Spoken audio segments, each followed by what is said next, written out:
with me here to discuss what is truly a bipartisan, bicameral issue. And it is bipartisan. And I say that because, look, whether you're a Republican, a Democrat, or an independent, we all want the same thing. We want accessible, affordable, quality health care.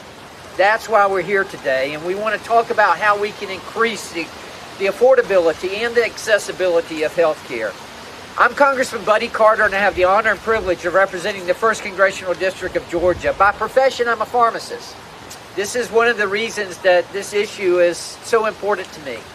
Because after all, I was the one who had to go to the counter to explain to the patient how much the medication was, and to watch them make a decision between buying their medication and paying for their groceries. I was the one who had to tell the mother how much the antibiotic was and watch her in tears as she tried to figure out how she was going to pay for that. I set as my goal, as my focus, to do something about that. I worked tirelessly when I was a member of the Georgia State Legislature to work on this, and I've worked tirelessly as a member of Congress to work on this. We're not here today to just discuss one bill or to just discuss one patient's story. We're here because there's a broad bipartisan pharmacy benefit manager, or PBM reform, that is needed to save lives. I'd submit to you that in every single congressional district in America, there are patients who have been denied life-saving medication for no other reason than PBM's greed. PBM, pharmacy benefit managers, referred to as the middleman, the one who bring no value to health care, but instead are causing prices to increase. In fact, we're joined here today by a number of advocates, the victims for cures, the voters for cures, their patients, their caregivers, their independent pharmacists from across the country who've been negatively impacted by PBMs. And if you look, you see all these posters here, all these pictures. These are pictures of real-life people who've been impacted by PBMs and by their greed and by their egregious practices. One of the stories I want to tell you about is about a patient in Georgia, about Maddie McCoy. Maddie, I was hoping would be here today, but unfortunately, Maddie had to go back to the hospital last night. It is in ICU right now. Maddie is suffering from declining health. Maddie suffers from a very rare genetic disorder known as spinal variant neurofibromatosis type 1. This means that tumors grow on every level of his spine and in his chest wall. CVS Caremark, one of the three PBMs that controls 80% of the market, denied Maddie's access to a life-saving drug, Pulmazine, that Maddie had been on and been controlled by for over 2 years. As a result of that, Maddie was forced back into the hospital. To quote a text I received from his mother, Katie, Maddie is a very complicated patient, and the denial of the Pulmazine made a bad situation worse and sped up disease progression. He's got an infection from the denial in the summer that we're still playing catch up on to treat and will have long-term consequences. How is it that a patient that can be on a medication, a life-saving medication for 2 years, only to be forced off against the advice of their physician by a paper pusher who has never met or treated him? That's despicable, and that's why we're here today. During an oversight hearing, I confronted the president of CVS Caremark about Maddie's situation and his company's decision not to fill Maddie's prescription. Fortunately, they reversed that decision and approved it. But I want to make this point. It should not take an act of Congress to have a drug covered by a PBM. It should not take an act of Congress to have this happen. Fortunately, as I say, Maddie was able to get that medication. Now, my colleagues who are joining me today, Democrats and Republicans, and I hope Senator Lincoln made it. He was supposed to. Lankford. Yes, he's here. I'm sorry. Thank you. It's bicameral. It's bipartisan. They all recognize that PBMs are decreasing the accessibility, the affordability, and therefore the quality of health care in America. This is evident by the simple fact that tragically, Maddie and his family story is not unique. In fact, I'm sure that there are people here who can share stories of their own with you today. You see these photographs, as I mentioned here earlier. Take a look at these photographs. These are real people, real patients. They exhibit only a fraction of the Americans who are taken advantage of by PBMs every single day. It's time to put patients before profits. The members joining me here today are committed to this fight, and we will continue pushing back against the many ways PBMs abuse patients and its abuse. Maddie, everyone you see here is fighting for you. Maddie, we're praying for you. We're praying for your recovery, and we're here fighting for you. And to many other patients that are suffering from these abuses, we will not stop until every American is able to experience more accessible, affordable, and quality health care. PBMs stand in the way of that goal, and Congress must act before the end of the year to save our constituents' lives. That's why I'm leading a bipartisan letter to the House and Senate leadership, urging them to prioritize PBM reform during the end of the year negotiations and ensure that the bipartisan efforts we have worked on throughout the 118th Congress are enacted into law. Multiple bipartisan bills have already been advanced in the 118th Congress and would address specific practices that for too long have increased patient costs and threatened patient access to pharmacies that serve communities nationwide. We have an opportunity right now, an opportunity to advance bipartisan legislation that increases reporting requirements, which would heighten transparency and shine a light on the opaque practices of these PBMs. We also have a great opportunity to hold PBMs accountable and lower healthcare costs for seniors by delinking PBMs' compensation from drug prices and Medicare Part D to address the current misaligned incentives that are driving up costs for seniors. Immediate action needs to be taken.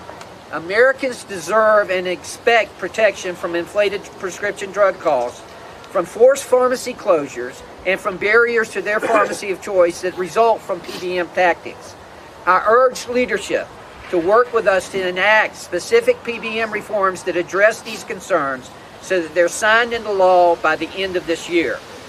Thank you again, everyone, for joining me here today. We've got a list of speakers here who are going to speak on this issue, and I appreciate them being here again. We will start out with, get my list here. Senator Lankford, thank you for being here. As I said, this is bicameral, it's bipartisan. Everyone is impacted by this. Senator? Representative Carter, thank you. Thanks for your leadership on this. This is not only bipartisan, bicameral. Representative Carter is leading a letter to leadership in the House. I'm leading a letter to leadership in the Senate to say we need to take up bipartisan, bicameral legislation dealing with pharmacy benefit managers. This has been an issue for years. Rural pharmacies in Oklahoma right now are tired of asking the question, when does this get better? Because right now, this year, we're losing about one pharmacy a day in America. One pharmacy a day in America. That is affecting all of us. And in rural areas, you get health care very often from your pharmacist. You don't get it through a mail order. You get it through a pharmacist that you actually go into and ask questions. You ask questions about different drugs and how they actually interact with each other. And what PBMs are trying to do is to be able to push everyone to mail in or push everyone to their chosen pharmacist, taking away from that family pharmacy in those rural areas and shutting them down and reducing access to someone that anyone can walk into at any time and just ask a quick healthcare question and get an answer. The rural pharmacies and independent pharmacies across the country are tired of all the clawbacks, tired of the rules changing, tired of the evaluation being different every single quarter and having to deal with all the chaos that are coming down from all the PBMs. This is common sense legislation that passed through the Finance Committee, one section of it unanimously, and one section of it with only one no vote. Show me other legislation on healthcare policy that passes with that strong of a majority months ago in the Finance Committee. This is ready to go. It's been held from the floor. We want leadership to be able to take this up and to bring it up in the end of the year package and to say, stop holding up legislation that is bipartisan, bicameral, solving a problem that Americans need solved. This is an issue that we need to resolve, and we don't need to tell rural pharmacies and patients, wait another 2 years, and maybe we'll get into it in the next session. Let's actually deal with it right now in this session. So thanks for your leadership very much in taking this up. Thank you. Good morning. I'm Congressmember Nanette Barragán out of California's 44th District. I want to thank Representative Carter for your partnership to reform harmful practices by the pharmacy benefit managers, or PBMs. Who better to know the practices than a pharmacist? Thank you, buddy. Democrats and Republicans are here today because we agree Congress should take urgent action to pass PBM reform. The harm caused by PBMs' increased prices impacts us all, including one of my constituents who is here today, Sarah Ramos. Sarah visited my Long Beach office in California to share her experience dealing with PBMs as a patient with endometriosis.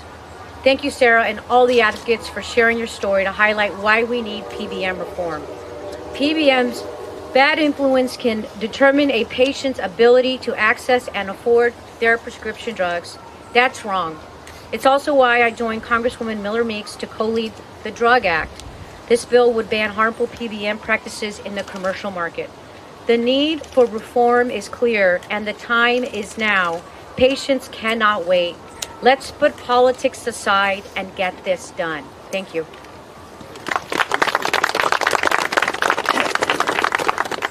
Dr. Murphy says, please stand up.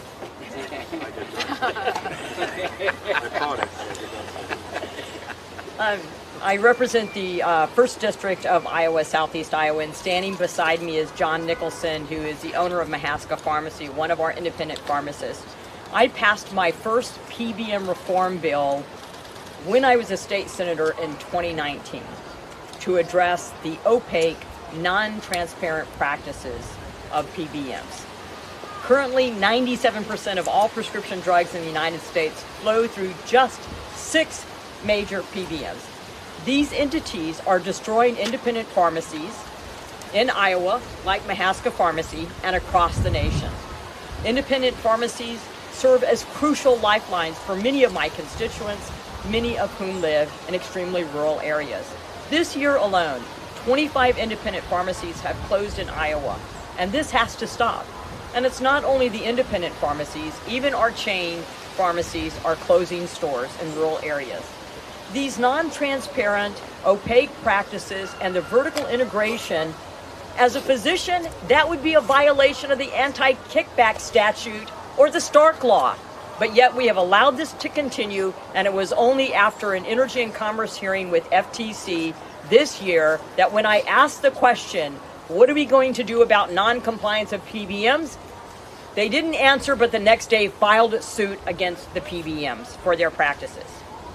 In order to maximize their profits, PBMs employ shady practices such as spread pricing, where they charge insurers more than they reimburse pharmacies and they pocket the difference, or their clawback practices.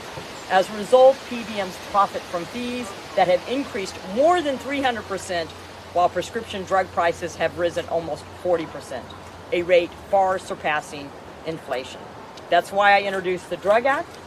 It's legislation that bans spread pricing and other common PBM practices that raise prescription drug prices, including patient steering. We can have a robust pharmaceutical marketplace in the United States and control prices. My bipartisan bill would also implement deleaking policies in the commercial market, which would be an analogy or a shared practice with what Representative Carter is doing in Medicare. And it would only allow PBMs to charge a flat fee for drug placement instead of continuing to charge a percentage of the drug's list price, which only increases the list price, and none of that goes back to the pharmacist that has to purchase a drug. This isn't a partisan issue, as you can see, and it is not a House-only issue. It is a bicameral issue. Every American who utilizes prescription medications experiences the impact that PBMs and vertical integration have on our healthcare system. Patients everywhere, and our independent pharmacists especially, deserve a more transparent healthcare system where patients always come first. The time for PBM reform is now. Thank you very much, and our next speaker is Representative Krishnamoorthi. Thank you very much. Thank you, Buddy. Thank you to all of you for coming. Thank you for your attention to this very important issue. Here's the deal, guys. PBMs hurt Americans in 2 ways. First, they raise prices for ordinary prescription drugs that people take every single day. How? There's something called a rebate system. This is a misnomer. What is the rebate system? The way that PBMs work is they help to administer formularies on behalf of payers, such as companies and health insurance and health insurers. And the way that they decide which drugs to put on their formularies is who gives them the biggest rebates. Ordinarily, these would be called kickbacks, but in their world, they call them rebates. These rebates, guess what, are linked to the price of the pharmaceuticals. So the higher the price of the pharmaceuticals, the higher the rebates. And the higher the rebates, the more likely that those pharmaceuticals make their way onto the formularies. Well, who ends up holding the bag? It's the people who pay for the prescription drugs, namely our constituents. So what does PBM actually stand for? It stands for pretty big markups. That's what PBM stands for. And I hope all of you take that away from today's press conference. Secondly, another way that PBMs undermine our healthcare system is they kill off their competition. PBMs are hired by those same payers that I talked to you about to help administer the reimbursements to independent pharmacies. Well, guess what? PBMs run their own pharmacies. And guess who they favor? Themselves. So they under-reimburse their competition, and they also do clawbacks on previous reimbursements they've sent to their competition, and in that way, they help to kill their competition. So every day in Illinois, as was mentioned before, we lose a pharmacy. And now 73% of counties in the 102 counties that exist in Illinois do not have a pharmacy. Can you believe that? They don't have a single place, a single physical place where someone can buy a prescription. That doesn't make any sense. That's not what our constituents want. That's not what the American people want. So, as you can see here, a bipartisan coalition of 39 state attorneys general, 39 have come forward and are now investigating both of these problems that I talked about. The fact that they're closing off independent pharmacies and the fact that they have these so-called rebates that are driving up prescription drug prices. And I hope all of you cover this because we need more and more people to hold these PBMs accountable because PBMs are standing in the way of good health care. Now I'd like to... We got it. Oh, sorry. Go ahead. Thank you. Good morning, everyone. This is my constituent, Robert. He owns Delco Pharmacy in Staten Island. I think we also have other constituents as Mary, Kate, Francine. Are you guys here? Well, we have some constituents who are also really deeply affected by this issue. And I stand with my colleagues, Republican and Democrat, to demand that we get a vote this session on PBM reform. I'm on the House Ways and Means Committee. We've passed legislation out of our committee. Energy and Commerce has done their job, passed it out of their committee. We need to have an end-of-session health care package that includes PBM reforms for the issues that were mentioned before. PBMs, by the way, are a major conflict of interest. How are they the insurer, the PBM, and the pharmacy, controlling everything in the process, including dictating what their competition, mom-and-pop pharmacies like Delco, pay or are reimbursed for prescription drugs?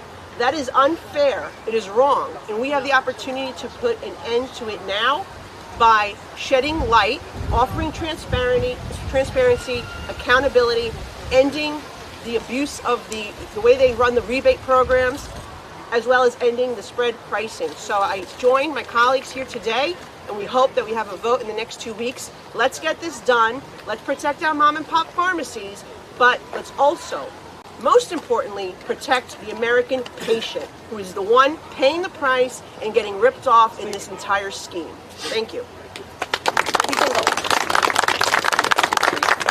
Thank you. I'm joining with my colleagues in a very bipartisan way to say the PBMs are the #1 public enemy, as far as I'm concerned, to someone that is ill. They're in it to make money. They're not in it to deliver for our patients.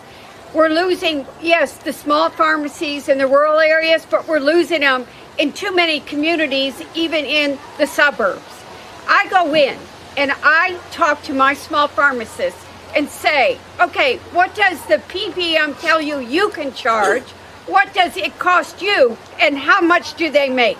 And it is horrific and horrifying that they will give you a pill that you can buy 30 of for that costs them $2. They will charge you in a copay $25, and then the PBM makes $100 off of it. I'll give you the name of the pill, but I won't do it here because I don't want to get in too much trouble. But that's what's happening. And those small pharmacies are who take care of seniors where they go. They answer questions. Just this week, 3 different people, 3 different constituents have been told by a doctor that they need to take this medicine. They're being told it's going to cost $1,000 a month. 2 of them are the same medicine. And the PBM says, forget it. And yet for a child, this is all the difference in getting along. Pharmacy benefit managers should be there to help the patient, not make money and screw the patient. We need reform. We need it now. Mike Flood, Congressman from the 1st District of Nebraska. There are cities in my state that are literally 3 or 4 hours from an interstate. There's towns like Alliance in Norfolk that have pharmacies that are closing because PBMs have decided they shouldn't exist. PBMs are predators. I'm going to give you 2 examples of what they're doing in my home state. A diabetes patient finds out that they need to all of a sudden be on insulin. They're brand new, type 2. They show up to the pharmacy. The PBMs allow the pharmacist to spend all the time with the patient for 60 or 90 days onboarding them with insulin. And then they rip that prescription away and they want it to go by mail to places in middle Nebraska that we can't rely on reliable mail service all the time. The second thing they're doing is they are auditing pharmacies, looking for the smallest discrepancy and clawing the money back, and pharmacies are losing money because they're having to pay these PBMs $10,000, $20,000, $90,000 after one of these audits, which I think you'll hear more about in the coming days. So let's remember, PBMs are predators. They are an enemy of the American people, and they are ruining rural pharmacies and urban pharmacies in places like Nebraska.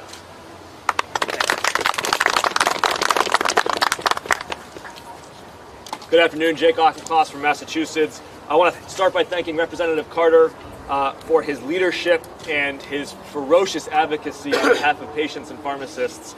And it's been a pleasure working with you, buddy. You know, PBMs didn't start this way. PBMs, when they first began in the 70s, the 80s, the 90s, they actually performed a legitimate function, which is they said no to the pharmaceutical manufacturers. They said, actually, there's a therapeutically equivalent generic drug here. You can't charge for the brand price. And we're going to make the genericization of the pharmaceutical industry take effect. And they're going to manage formularies and they're going to reimburse. And it was a legitimate function. And then the PBMs looked around and they realized, hey, we're in the middle of a very complicated drug pricing supply chain. And there's a lot of money flowing through here. And they got greedy. And they used the opacity and they used the complications of the drug pricing supply chain to take and to take and to take. And now they are taking upwards of $300 billion out of the U.S. healthcare system, and they are offering nothing back. They don't invent new drugs. They don't provide medical care to patients. They are simply rent-seeking and exploiting their monopolistic market position. It takes Congress to rein in their corporate greed. And you see here bipartisan and bicameral support to do just that, starting with, yes, of course, Part D delinking and transparency, but moving on, I should hope, to my own bill, the Pharmacists Fight Back Act, which now has more than 50 co-sponsors, equally Democratic and Republican, and that will take the next step to mandatory NADAC reporting and to supporting our local pharmacists who are under such pressure every day so that they can be the medical providers and the small business entrepreneurs that they got into business to be. Thank you, buddy, again for your leadership on this issue. Morning, everybody. I'm Congressman Greg Murphy. I've been a physician for 30 years, so I'm going to tell you a story from a little bit different vantage point. Just like Representative Carter has to tell patients firsthand, right in front of their face, they can't get their medicines, I get the calls back for prescriptions that I've written that, hey, this isn't covered, it's too expensive for us. Let's be very clear. The insurance lobby and the insurance industry has a stranglehold on this town. Period, point blank. That's the problem that we're seeing. Representative Carter couldn't have said it any better. Started out as a good thing, but now what we are seeing is a stranglehold by one industry, the insurance companies, that are literally killing American patients. We have a great bill, lower cost, more transparency, bipartisan, bicameral, that's sitting on Chuck Schumer's desk. It's been sitting there for over a year. What is his issue? Why is he not pulling that out? What does the insurance industry have over him? This is wrong. Two, we prescribe medicines for patients that maintain them things. Osteoarthritis, rheumatoid arthritis, lupus, long-term medicines that really cure patients and allow them to give them their lives back. What happens if you change insurance companies? All of a sudden the PBM says, no, we're not going to give you that medicine. You have to jump to one that's going to fail you. This is happening every day in America, and it is ruining patients' lives merely because insurance companies want that extra profit, pulling it off from the middle. Finally, it's been talk. I practice in rural eastern North Carolina.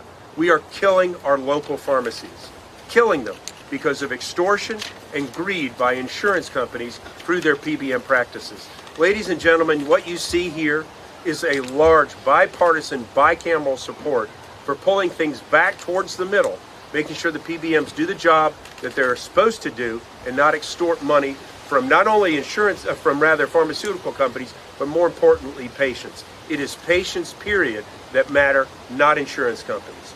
Thank you, Representative Carter.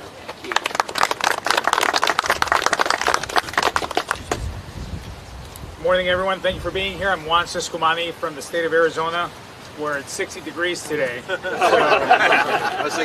I am bundled up, I'll tell you that. But thank you, Representative Carter. Thanks, buddy, for your leadership on this, and all my colleagues as well. As it's been stated over and over again by bipartisan, bicameral, for coming together to highlight the urgent need here. And our healthcare system operates to ensure all patients, but especially those in rural areas, have access to their healthcare needs and providers, as well as life-saving prescriptions. This is important because of the national trend that we've been discussing today in rural closures. For reference, my district has seen 2 pharmacies closed this year alone in rural areas. I'm honored today to be joined by Monique Whitney here with me, who joined me at one of these rural pharmacies in my district to assist our constituents and make sure that we understand this problem. I heard story after story after story of the examples of how this has impacted them and will continue to impact them if we don't get a hold of this big problem. These independent pharmacies are vital to our communities, as they're often the only medical professional around, and statistically pharmacists are still the most trusted profession that we have. It's a result of unfair practices instituted by PBMs. I heard many stories from my constituents about delays in care, cost increase, and lack of customer service. One constituent saw their out-of-pocket expenses for medication increase by $700 per month. Remember that constituent that told us that? For simply because they were steered to a mail-order pharmacy without prior notification. Others have shared how they waited weeks for their prescriptions after their preferred local pharmacy was forced to transfer their prescription to a PBM-owned pharmacy that failed to process the transfer in time. I can go over story after story after story, but ultimately these practices lead to pharmacy closures and leave patients stranded with high cost and worse healthcare outcomes, which we cannot afford. So it is crucial that we address this growing problem now and support rural pharmacies to ensure that all individuals, regardless of where they live, have access to quality health care that they deserve. Thank you so much, sir, and I'll let you call up the next one. Thank you so much. My name is Nick Langworthy. I represent New York's 23rd Congressional District. And what you're seeing here today is something special that doesn't happen every day. When it talks about the issue that's before us, you've got conservatives and liberals, Republicans and Democrats working together to right a wrong and to put people ahead of profits and put medical outcomes in the hands of doctors and patients, and not someone that's a bean counting profiteer. I want to thank Buddy Carter for bringing us together in your leadership here. It's second to none what you've done here. And I want to echo what my colleagues say. Pharmacy benefit managers are driving up prescription drug costs. They're hurting patients, and they're crippling local pharmacies across America. In my district, I represent the Buffalo suburbs, Western New York, and the southern tier counties, and I've spoken with so many constituents that PBMs have hurt. From elderly patients that don't know if they'll be able to afford their next refill of medication, to small local pharmacists whose businesses are hanging on by a thread because these PBMs are exploiting the system for pure profit. They're manipulating drug prices. They're imposing backdoor fees and strong-arming patients into using their preferred networks. And we need to get back to a healthcare system that prioritizes serving patients, not lining the profits of unnecessary middlemen. The spread pricing schemes and the anti-competitive practices are simply unacceptable and can't continue. And that's why we're here today calling for action before the end of this Congress. Bills like the Lower Cost, More Transparency Act are the keys to making real change. And we have a lot of work to do to get it across the finish line. But this momentum starts right now. We've passed it in the House, and it's been blocked by the Senate. It's time for action before we break for the end of the year. It's past time for Congress to deliver bold reforms that rein in PBMs to protect our local pharmacies, our important networks, especially to our rural communities, and to bring real financial relief to the patients that need it the most. Thank you very much. Good afternoon. I'm Congressman Scott Peters. I represent San Diego, where it's also 65 degrees. I really appreciate Auchincloss for not even wearing a coat. First of all, I want to set a little bit of context. You know, Democrats, I believe, can be really proud of what we did in the IRA, which was for the first time we gave Medicare the power to negotiate prices with drug companies. And the next step, and this is a bipartisan and a bicameral one, is to deal with PBMs. And I have to say, it's so encouraging to see this group of people out here. I never vote with a lot of these guys ever. And we're totally together in a bipartisan way on this particular issue, because we see two things happening.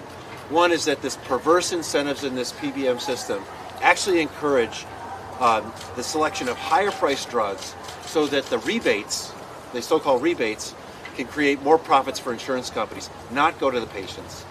And we see these PBMs driving out of business their own competition. And you know what happens when competition gets driven out? That means prices are going to go up later on as well. So we've got to stop this. We've got a tremendous start with the bipartisan bicameral reform. I want to thank in particular Buddy Carter and Jake Auchincloss for the work that they've done.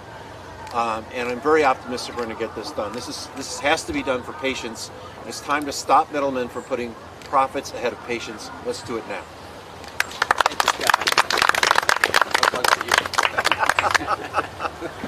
Well, good morning, and thank you all for being here today. And I thank my friend to the south of me, Buddy Carter, for organizing today's press conference, I think on the coldest day that we've had in Washington, D.C.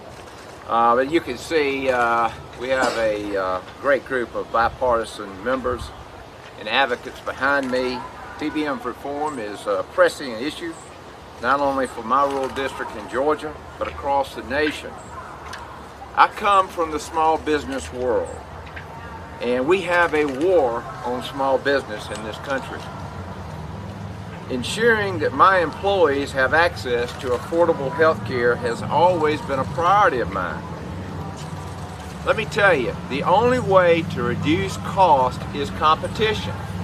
And the only competition that is renowned for being able to do that is small business. Now, what we're seeing in healthcare is consolidation everywhere. Consolidation in physician practices, consolidation of hospitals, and then, like I said, the PBMs and the insurance companies and so on and so forth.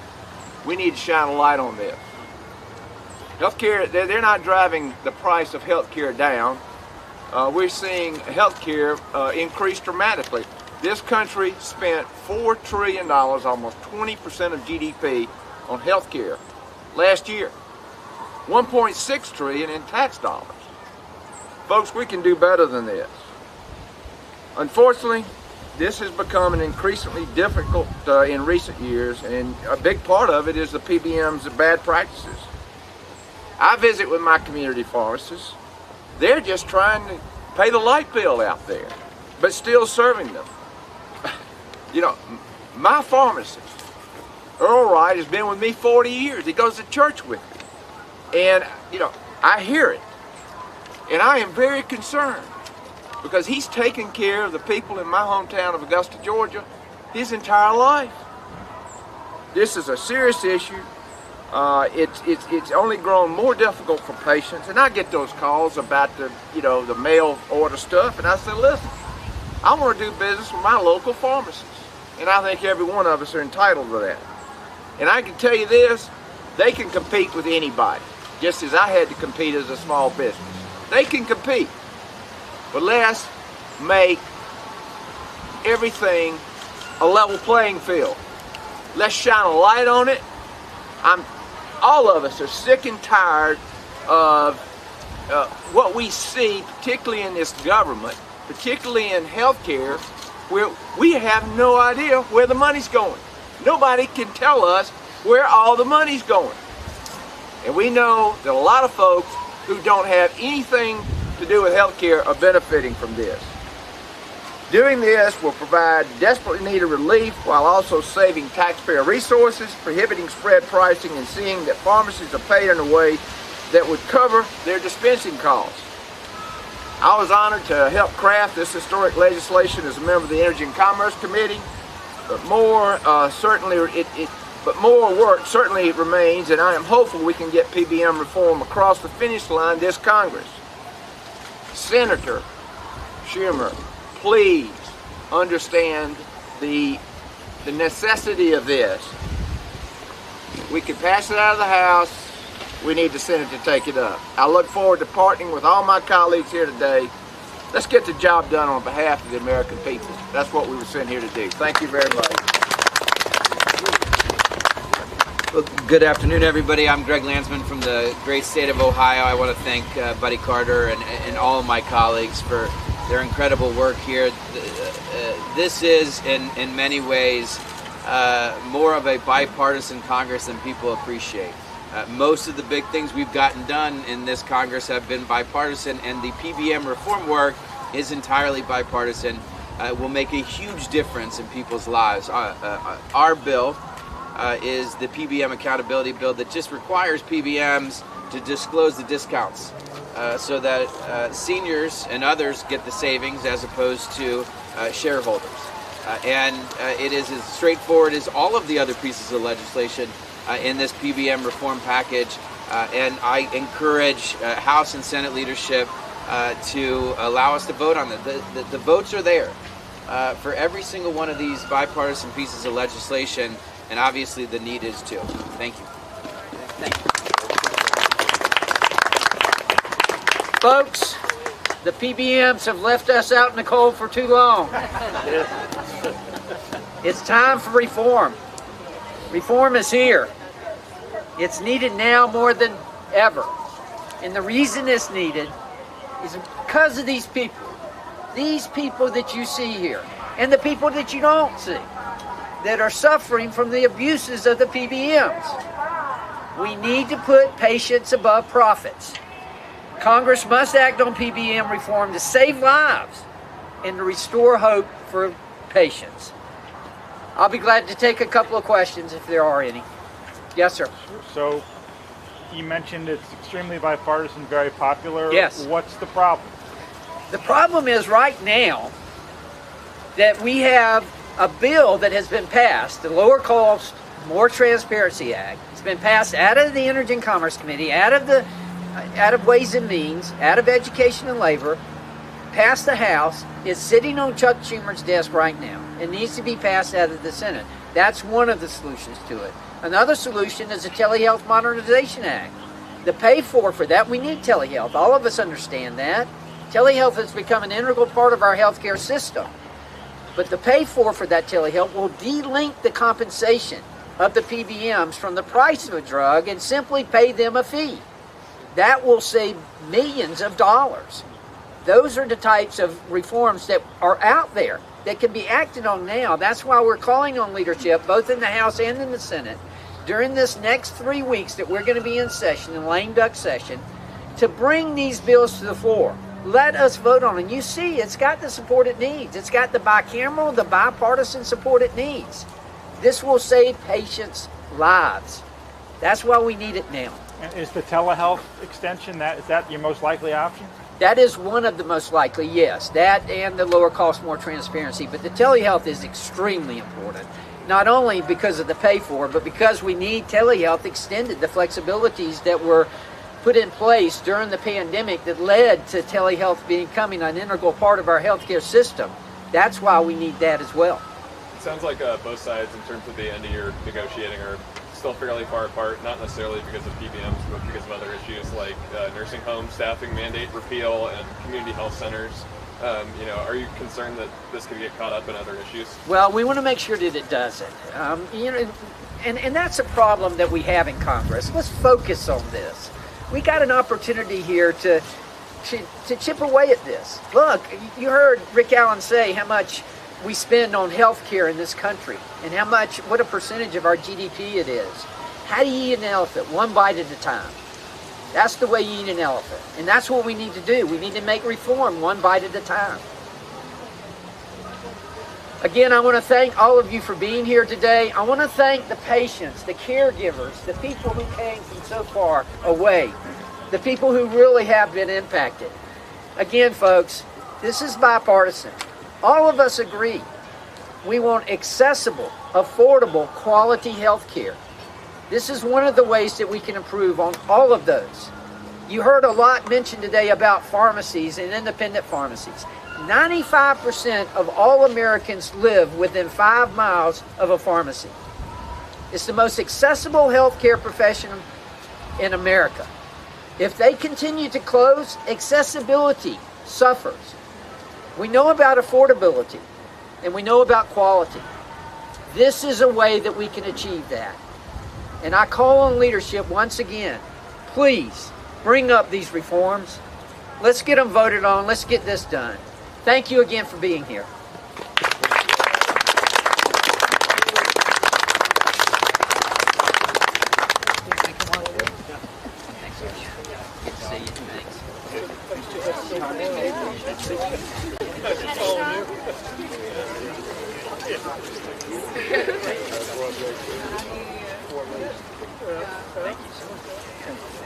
Hey, good to see you.